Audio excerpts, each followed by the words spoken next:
I was elbowed deep in a shipping manifest from Shenzhen, trying to track down a pallet of misouted turbine housings when Kyle Hendricks leaned over my cubicle wall with the grace of a man who thinks cologne is personality. "Hey Claire, I need you to fix whatever's going on with Apex Polymers. They're whining again."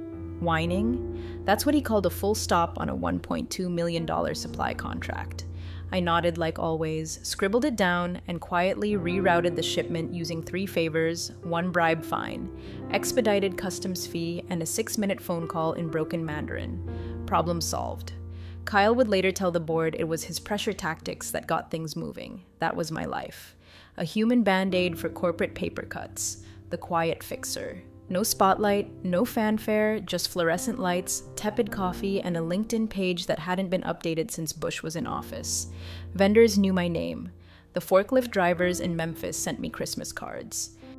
But upstairs, I was as noticed as the gum stuck under the break room table. And hey, since you've made it this far, let me just pause the existential dread for 1 second to say something real quick. If you like hearing stories like this, the kind your boss wouldn't want you listening to, hit that subscribe button and throw us a like. 90% of y'all binge these tales like vending machine peanuts without subscribing. It's free and it genuinely keeps this caffeine-fueled team from jumping into a shredder feet first. Alright, back to the chaos. So, yeah, I kept things moving. When our Atlanta plant had a pneumatic valve crisis that threatened to delay 3 weeks of output. I called in a favor from a Serbian vendor I hadn't spoken to since 2008. He still remembered me. Called me Claire of the Blizzard because I once navigated an entire procurement deal during a snowstorm, using only burner phones and sticky notes. I got the valves flown in on a private courier jet. Kyle sent a thank you email to himself, my reward, a last-minute calendar invite to a leadership roundtable on vendor visibility hosted by Kyle, where I was asked to take notes and fetch a fun sparkling water for the VP of marketing. I grabbed her a room temperature La Cua, typed up 12 pages of logistics insight, and watched as Kyle plagiarized my summary into a PowerPoint that somehow managed to use Comic Sans. But I didn't complain, I didn't raise my voice. I kept showing up. Early mornings, late nights, I became the department's invisible net. Everyone fell and I caught them. Then came the email. It was from Sandor Varga, Hungarian founder of a legacy sensor supplier we'd been using for years. One of those behind-the-scenes companies no one in the C-suite remembered, but without which our top-selling product wouldn't even turn on.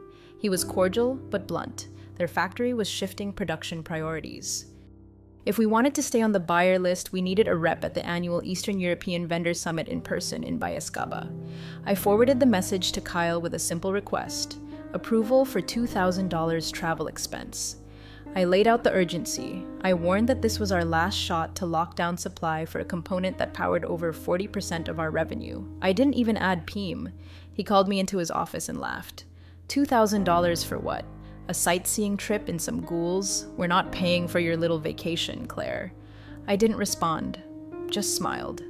That tight-lipped, frozen smile women learn in middle management when we're being slapped with a condescending insult disguised as financial prudence. He waved me off and muttered something about real priorities. That night, I sat in my dark kitchen, still in my work slack, sipping flat Diet Coke and listening to my dog snore. My laptop was open. I stared at flights, economy class, 11-hour layover in Munich, middle seat. I booked it on my own D. I took 3 days of PTO and burned through the last of my Marriott points on a 3-star hotel with a lobby that smelled like boiled meat and unresolved trauma.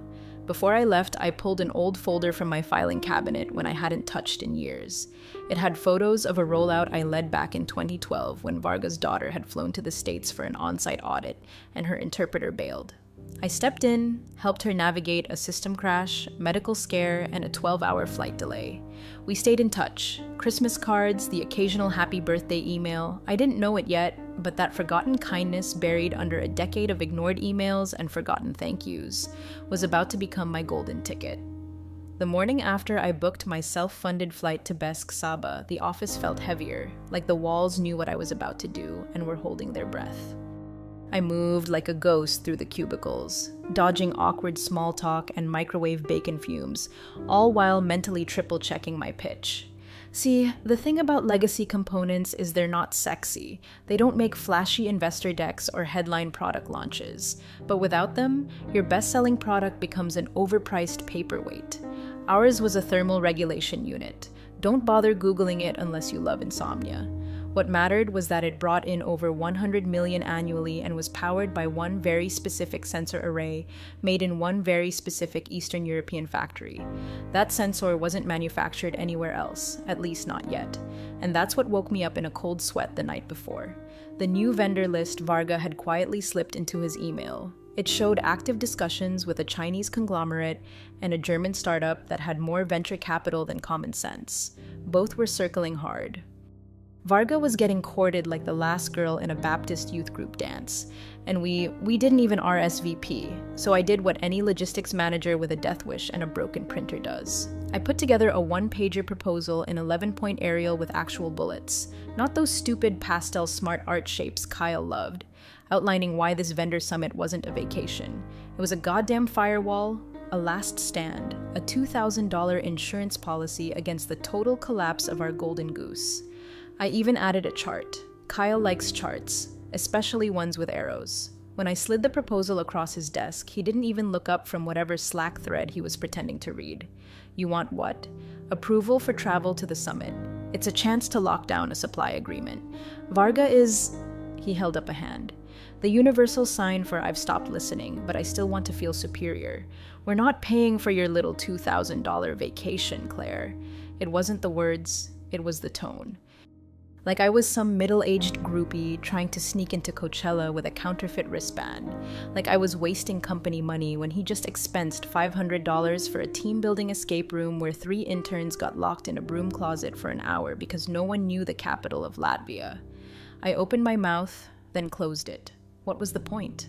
I could have recited every metric, every forecast, every fragile link in our supply chain. Kyle had already filed this under emotional female nonsense. I knew that look. I'd seen it before. Hell, I'd trained myself not to cry under that look. So, I smiled. That dead inside, teeth clenched, smile women master around men who think charisma is interrupting someone mid-sentence. Understood, I said. Thanks for the clarity. I walked out of his office feeling like a balloon someone let go of mid-H helium fill.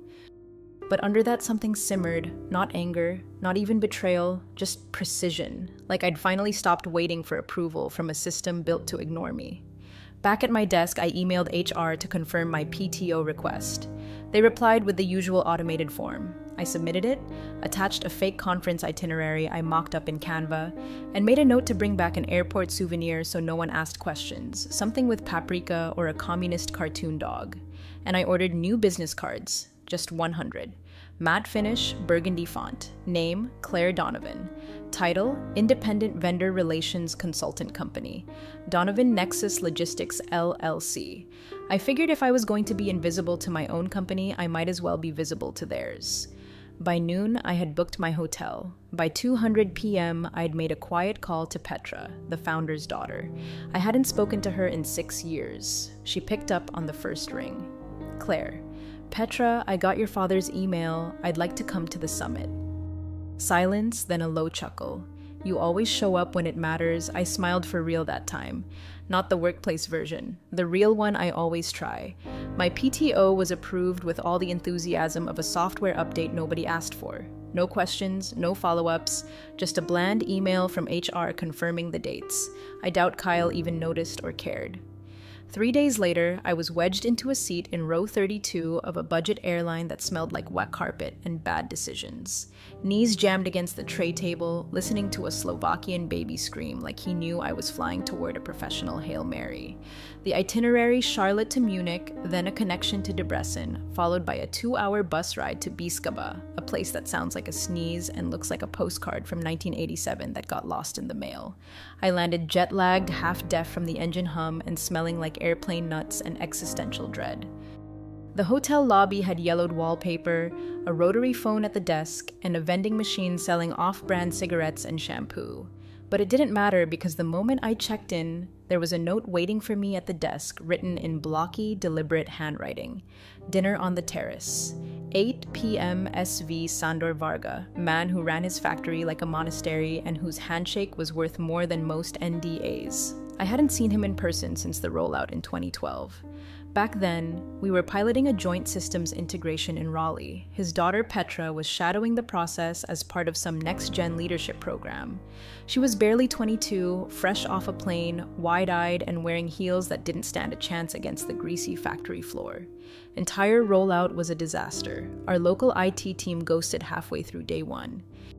The temperature controls malfunctioned, the translation software glitched, and someone, probably Todd from facilities, left a porn tab open on the central monitor. The cherry on top, Petra got violently ill after a lunch burrito and ended up curled in the corner of the warehouse break room, green as a stoplight and shaking like a leaf. Everyone panicked. Everyone except me found a space heater, a blanket from the lost and found bin, and a pharmacy 2 blocks down that sold something vaguely resembling anti-nausea meds. I sat with her, made her tea, and called her father from my personal phone when no one else would. She clutched my hand for 2 hours and cried from the embarrassment. She was supposed to be proving herself. Instead, she was puking in a trash bin behind a forklift. When Varga arrived, he looked at me, not with corporate thanks, with something deeper. Respect maybe, or recognition. The kind you only get when you show up at someone's worst moment and don't flinch.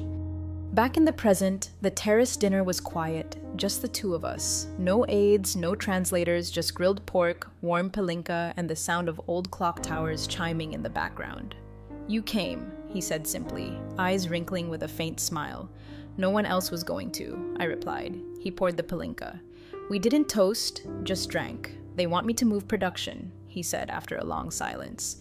"Germany offers money. China offers scale, but neither offers what I actually want." I waited. "Trust." He finished. "I want trust you.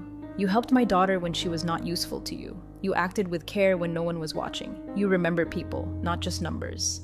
I said nothing, letting the words settle like dust. "Will you represent us?" he asked suddenly. "Here in America, not your company, you personally." The wind shifted. I felt it not metaphorically but literally. A gust from the east carried the scent of steel and old rain. Something about it made my spine stiffen. "I'm not a lawyer," I said slowly. "I don't have distribution experience. I'm just a logistics manager." He waved it off. "You're the only one who came. That's what matters." He slid a folder across the table. It wasn't a contract, not yet, but it had numbers, percentages, a model, a roadmap to a deal where I, not Cardinal Systems, would be the exclusive North American conduit for their sensors. I didn't sign it that night, just held it. Later in my hotel room, I stared at the folder for hours. My hands trembled, not from fear, but from the weight of being seen. Truly seen. I could still turn back, fly home, pretend this was a sightseeing detour gone sideways. But I knew better. This wasn't rebellion anymore. It was strategy. The summit was held in a building that looked like a Soviet-era aquarium, square, gray, and inexplicably humid.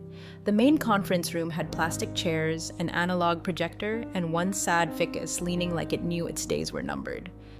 Vendors from all over the EU mingled in stiff suits, clutching branded USPs like they were sacred relics. I was the only American, the only woman over 40, and judging by the sidelong glances and raised brows, only one who hadn't brought a translator, a team, or a tie. Varga opened the morning session with a speech in Hungarian, then German, then broken English. He talked about supply chain integrity, future partnerships, and global realignments, all while pointedly avoiding any mention of Cardinal Systems. My company, whose logo had once proudly sat on their marketing banners, now appeared only on a forgotten pamphlet near the buffet table, folded, stained, and sitting next to a bowl of hard candy. I spent the morning listening, scribbling notes I'd later have to decode, and watching 2 French reps whisper every time I asked a question. I was underdressed, outnumbered, and completely off the official schedule. Then, just before lunch, Varga approached me quietly. "Walk with me," he said. We stepped out onto the building's narrow balcony. The concrete cracked like old knuckles. Below us, town bustled with slow-moving trams and teenagers vaping behind kiosks. The air smelled of diesel and fried cabbage. He leaned on the railing like he was holding up the whole damn city. "I want this deal off the radar," he said without preamble. "Your company sent no one again.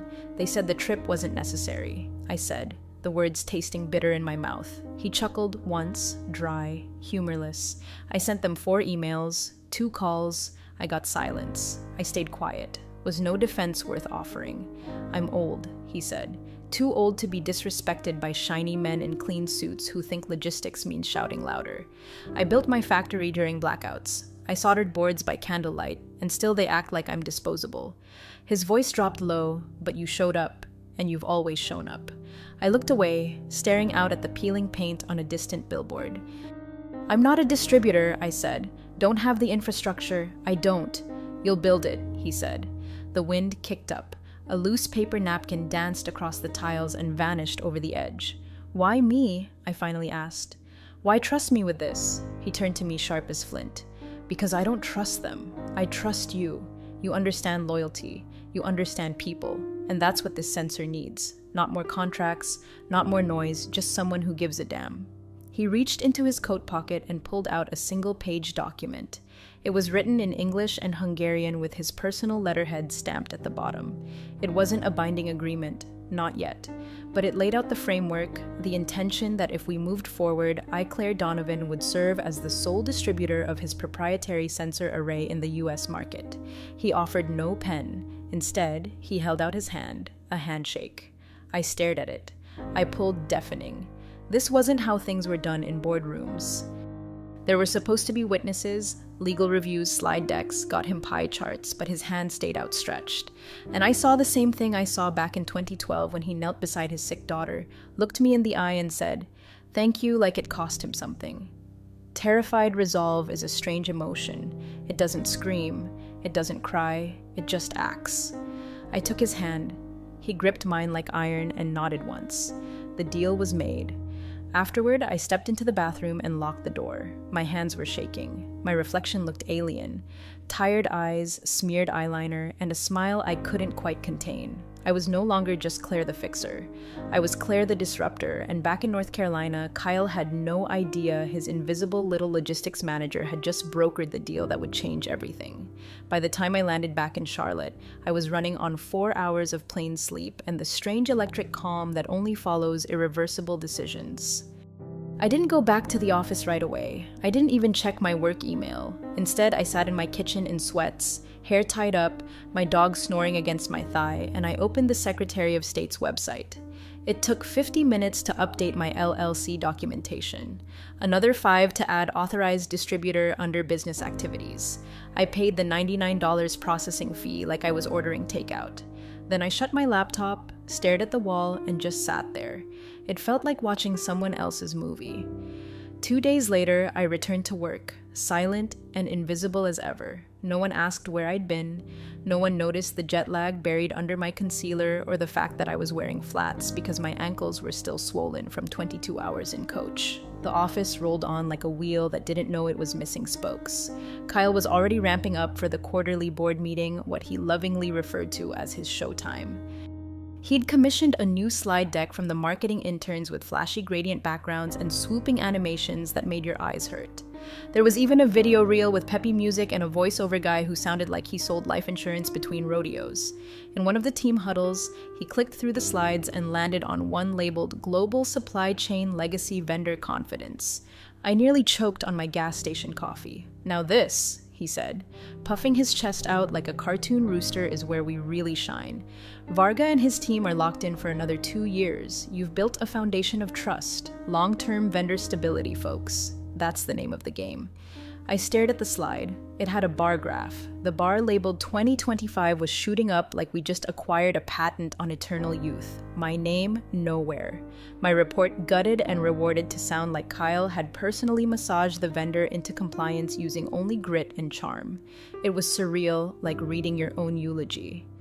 Rewritten by the guy who stole your lunch from the communal fridge. Claire, he said mid-meeting, great work on background support. Couldn't have done it without your spreadsheet thing. Everyone chuckled politely. I smiled. The same smile I wore when he called vendor calls, gossip, and logistics postman work in the elevator afterward. One of the interns whispered, "That was such a killer slide. Did you make that data up, or is it real?" I just said it's real enough and walked out before they could follow up. Later that afternoon, I slipped into the unused conference room next to the printer, the one no one booked because the chair squeaked and the blinds were permanently tilted at an angle that made you feel watched. I pulled out the manila envelope Varga had given me on the last day of the summit. Inside was a signed letter of intent, a summary of our handshake agreement, and a scanned notarized copy in Hungarian with a wax seal I didn't even know they still made. I opened a secure Dropbox folder under my LLC email, uploaded everything. Then I drafted an email to myself with the subject line: activate when ready, attachments, vendor agreement, draft, price sheet template, and a resignation letter so sharp it could slice glass. I didn't send it, not yet, but I knew it was coming. That night, I poured a glass of red wine that cost more than the airfare I'd just eaten and stood in my backyard under a sky that felt whiter. Something in me had already left the building. My body was still showing up at 8:15 a.m. Badge swipe and all, but my soul, my ambition, my loyalty, those had already moved into a new office, one with my name on the door. The quarterly board meeting opened with the usual parade of self-congratulations. We were in the 12th floor conference room, the one with the frosted glass and the $12,000 rug no one was allowed to walk on. Suits filed in with their Bluetooth earpieces still buzzing. Starbucks in hand, eyes glazed with that caffeinated blend of arrogance and boredom. I took my seat near the back, close to the buffet table, where the cheese cubes were already sweating under fluorescent lights. I wore a navy blazer that said team player and black flats that said I know where the bodies are buried. No one noticed me. They never did, which was exactly how I wanted it. Kyle stood at the head of the table, laser pointer in hand, voice greased up and rolling like a car salesman at quota time. Now, as we move into Q4 projections, I want to highlight our most stable vertical legacy component sourcing: click, slide, change. Thanks to years of smart vendor management, our European supply line is rock solid. I bit down hard on the inside of my cheek. Locked in rates, guaranteed inventory, he continued. Frankly, it's one of the cleanest areas of our operation. At that exact moment, truly as if the universe were playing conductor, a knock echoed against the glass doors. A man in a courier uniform stood there holding a sealed envelope, tan and thick with red ink across the front, personal and confidential to be opened by CEO. Only the receptionist cracked the door and whispered something to one of the assistants. A minute later, the envelope was in the CEO's hands. He looked puzzled, then intrigued, probably thought it was a thank you letter or a private invite to a startup's yacht launch. You know, CEO things. Then he opened it. His posture shifted in real time, shoulders collapsed inward, brows furrowed, jaw slackened like someone unplugged him mid-boast. The room, which had been filled with the low murmur of side chatter and coffee sips, felt eerily silent.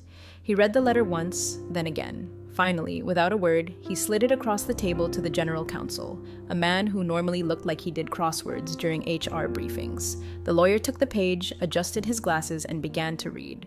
The silence stretched. People fidgeted. Kyle shifted from foot to foot and fake laughed like it was all part of some surprise birthday plan. The lawyer blinked slowly, then looked up at the CEO. "You weren't aware of this?" The CEO just shook his head. The lawyer turned back to the room and scanned the sea of suits until his gaze landed on me, the last person anyone would have thought to question. The spreadsheet girl, the vendor whisperer, the footnote in the PowerPoint. "Where is she?" he asked. I raised my hand calm, steady, like I was answering a roll call. Kyle squinted at me, confused. "Claire, what? What's going on?" I stood, smoothed my blazer, walked toward the head of the table, heels tapping like a metronome for doom. Inside that envelope, I said, is a notarized letter from Varga Technologies. No one breathed. The letter confirms that as of this week, all future sensor shipments to the United States will go exclusively through a single intermediary. Pause. Let it burn. That intermediary is my company. Dead silence. "The kind you feel in your teeth, you mean?" "Through Cardinal Systems," Kyle finally asked, his voice climbing an octave it had no business visiting. I turned to him, not with anger, not with spite, just with truth. "No, through Donovan Nexus Logistics LLC." The lawyer cleared his throat. The letter also includes a scan vendor agreement and a timeline for transition. Effective immediately, the CEO looked like someone had handed him a bomb disguised as a birthday card. Kyle sputtered, "But you can't just... What the hell is this?" I met his panic with something he hadn't seen in years. Control. "This is what happens," I said, "when you confuse loyalty with silence. I asked for $2,000 travel budget. You said no." Then I reached into my leather tote and pulled out 3 documents: my resignation letter, a notice of vendor transition, bound price list. I placed them neatly in front of the CEO. "Let's continue the meeting," I said. "You'll want to flip to the next slide. It's about your inventory assumptions." I walked back to my seat, but I didn't sit. I didn't sit because I wasn't coming back. Not to that chair, not to that room, not to that version of myself. The one who waited her turn, softened her voice, shrank her spine to fit in a space too small for her competence. That woman was gone. Buried in a shallow grave of unpaid overtime and reheated team lunches. I walked to the center of the room, placed my hand on the CEO's chair, lightly like claiming territory, and said, "There are 3 documents in the packet. First, my resignation letter, effective immediately." The CEO didn't look up. He was still staring at the vendor letter like it might rewrite itself if he blinked enough times. "Second," I continued, "formal notice of distribution rights filed with the Hungarian Ministry of Trade and verified through the U.S. Commercial Liaison. All legal, all above board." The lawyer flipped through the folder, lips moving silently. He turned one page, then another, reached the notarized seal, paused. "It's airtight," he muttered. "Every clause is triggered. She holds exclusive representation." Kyle stepped forward like he thought physical proximity would change the facts. "You're bluffing," he snapped. "There's no way Varga would cut us out. We're his longest partner." "We built, you built nothing," I said calmly. "You forwarded emails, you ignored the warning signs. You thought relationships ran on autopilot, but supply chains don't remember titles. They remember who shows up." He opened his mouth again, but the lawyer cut in. "She's not bluffing. This is enforceable. Her LLC is now the exclusive vendor representative for all North American transactions tied to this sensor." There it was. My name whispered behind a cubicle or scribbled at the bottom of a Gantt chart. Spoken aloud in a room full of people who'd once forgotten I existed. Donovan Nexus Logistics, my company, my terms. "You don't understand what you've done," the CEO said, finally finding his voice ragged like it had been dug up from 6 feet under. "You have investor commitments, production timelines, contracts built around continuity." "Then I suggest you update them," I replied, because continuity just took a different shape. The room felt heavier, like the oxygen had thickened. Phones stopped buzzing, no one moved. I turned to the intern by the screen. Poor girl looked like she just watched a live episode of Succession. "Could you please exit the slide deck? We're past the vendor stability section." She nodded and shut the laptop like it might bite her. I reached into my tote one last time and pulled out a single page, just one. A clean, itemized vendor pricing sheet. New rates, rush order fees, penalties for non-compliance, all 3 times what they'd been paying. No volume discounts, no grandfather clauses. "This," I said, laying it down like a dealer with the final hand, "is what stability costs now." The CEO didn't touch it. Kyle finally tried one last swing. "You're screwing the company. You realize that, right? You're nuking a 20-year partnership." I looked at him and for once I didn't smile. "You're confusing self-preservation with sabotage. I gave you a chance to invest in loyalty. You called it a vacation." Then I turned back to the board and delivered the final blow. Not shouted, not dramatic, just firm. My title now is Principal Consultant and Authorized Distributor for Donovan Nexus Logistics. All component shipments will be routed through my firm effective immediately. And if you'd like to negotiate, we can schedule time, but my availability fills up quickly. No one clapped, no one needed to. Power doesn't announce itself. It just enters the room and takes its seat. I collected my tote, nodded once, and walked to the door behind me. Lawyer leaned in toward the CEO and said something I couldn't quite hear, but I didn't need to because I already knew the translation. "You should have paid for the trip." I was almost at the door when Kyle finally found the courage to make one last swing. Though calling it courage is generous, it was the kind of swing a drowning man makes. Wild and flailing, all elbows and panic. "This is extortion," he barked, his voice echoing off the glass walls like a fire alarm no one bothered to shut off. "You're holding the company hostage. This is blackmail." I turned back slowly. One last look. The room was frozen in that uncanny valley between denial and comprehension, directors blinking in slow motion, legal flipping through documents like they were looking for a trapdoor. The intern had backed herself into the corner by the fruit platter, half a grape in her hand, fully traumatized. Extortion, I said, cocking my head voice even. No, extortion is demanding money to fix a problem you created. I stepped back to the table, placed the price list neatly in front of the CEO, like a waitress dropping off the check for a meal no one enjoyed, but everyone ordered. This is business, the same business you refused to fund. I gave it a moment, let the silence swell like a balloon, then added, the same business you said wasn't worth $2,000 and a coach class seat to bake. The CEO didn't touch the paper, but his eyes were fixed on the numbers. They were printed in bold, clean rows, no tricks, no small font, just facts. Base unit price triple the previous rate. Rush order penalty 40% surge charge. Inventory reservation fee monthly non-refundable. Technical support outsourced and billed separately. Midterms net 7 late fee 8% per day. I saw it happen the dawning. One director muttered something under his breath. Another leaned back in his chair like he just realized the floor wasn't solid. The VP of Finance adjusted her necklace 3 times in 30 seconds. No one met my eyes because this was the moment they realized they weren't sitting at a table. They were standing at a cliff. This can't stand, Kyle hissed. We will go around you. Find another supplier. Well, you won't, I said flatly. His mouth opened, then shut a fish at low tide. I leaned in just slightly, enough for only the front row to hear. There's one manufacturer of that sensor. You knew that. You just never respected it.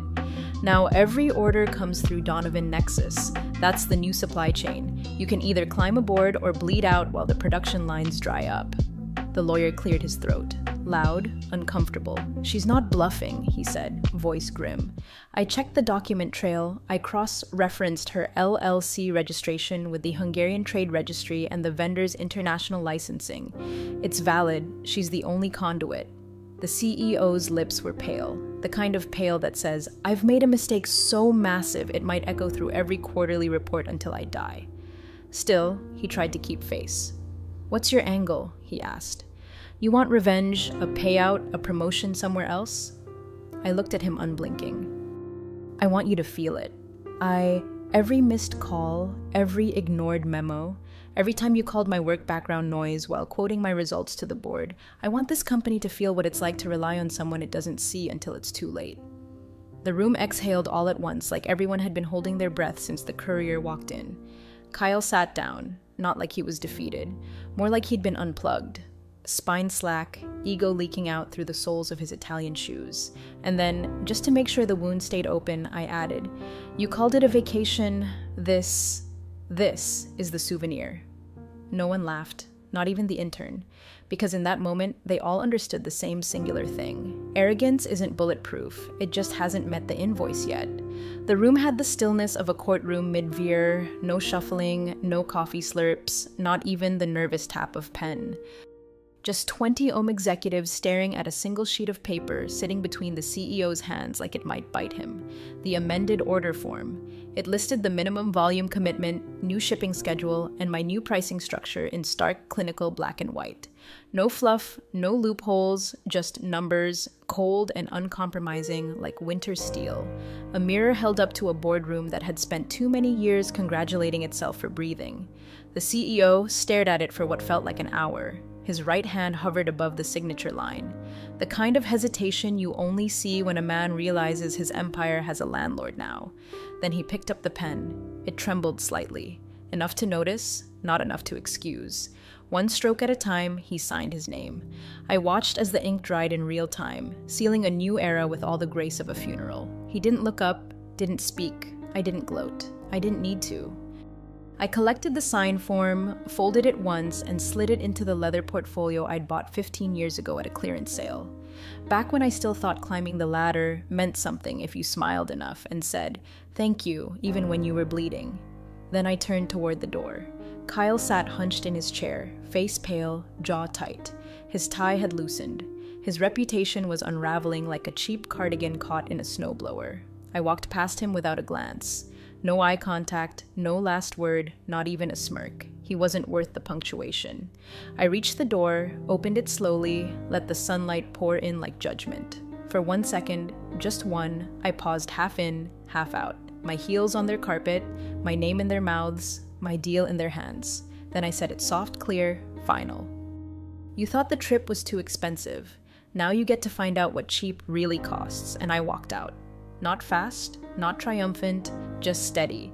The way someone walks when they no longer carry anything that doesn't belong to them. Thanks for watching, you cubicle warriors. Hit that subscribe button. Unless you're my old boss, then you're on your own.